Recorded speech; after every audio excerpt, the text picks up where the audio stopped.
Buonasera a tutti, anzitutto vi presento, sono Thomas e come sempre non mi resta altro che chiamare qui con me Stefano e quindi auguro a tutti quanti voi una bella serata.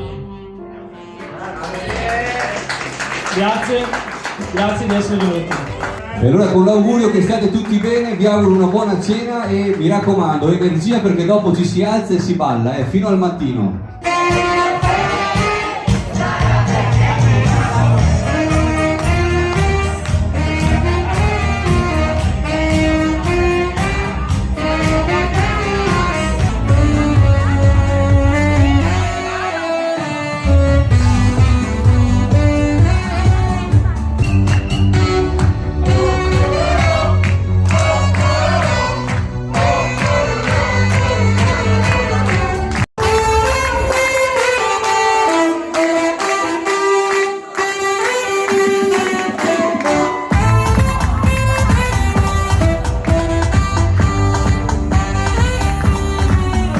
Grazie Stefano, grazie Marco anche se questa sera non è potuto esserci, grazie Nicola, grazie, una parola che troppo spesso diamo per scontata, ma che in occasioni come queste è bello ed importante ricordare.